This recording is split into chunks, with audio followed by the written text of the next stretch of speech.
Now again, besides deception, what comes to your imagination when you see this picture? This is a symbol of something called politics. Now, do you think that politics is one of the great religions that many people are following in this generation? Do you think, especially here in the United States? Again, some of us, even some of us who profess to be Christians, have more zeal for politics than we do for the gospel of Jesus Christ. Now, do you think that this is a contradiction? This is a contradiction. In light of that, let's turn in our Bibles. Let's turn in our Bibles to the book of Jeremiah. Notice what the Bible says in the book of Jeremiah as it relates to this idea of politics, as it relates to this idea of arbitrarily putting our trust in political leaders and officials. Jeremiah chapter 17, notice what the Bible says in verse number 5. It says, "Thus saith the Lord, cursed be man that trusteth in man, and that maketh flesh his what? And maketh flesh his arm." It says, and whose heart departeth from the what? And whose heart departeth from the Lord. So in light of this, should we be arbitrarily putting our trust in man? No, we shouldn't. Notice what the Bible goes on to say. Let's turn in our Bibles to the book of Psalms. Notice how the Bible corroborates this. Psalms chapter 146.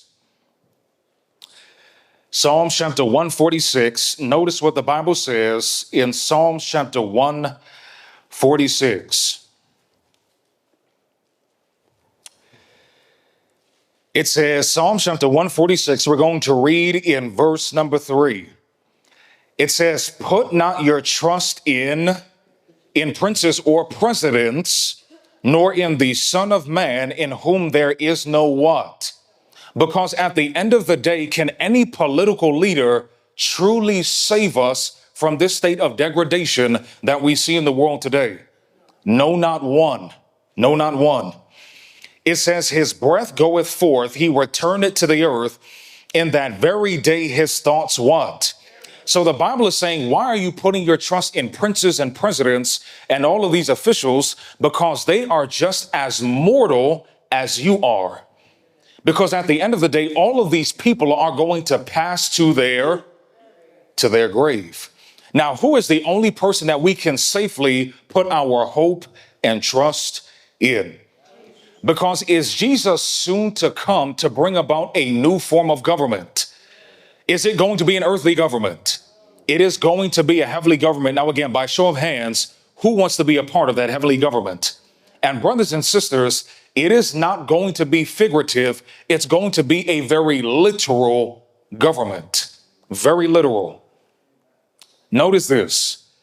This is taken from the New York Post. It says, "Finally, science shows that politicians are lying liars who do what? Lying liars who lie." And it doesn't matter who it is, whether Democrat or Republican, they all lie. Every single last one of them. Now, mind you, we as common people, we are told that these politicians are lying to us because they are trying to protect our interests. Now, how is it possible to have faith and trust in someone who is openly telling you that they are lying to you? Do you think that it is wise to trust that type of individual? Now, at the end of the day, who does the Bible say is the father of lying and deception? Is it the God of heaven? No, it is Satan, that old serpent called the devil.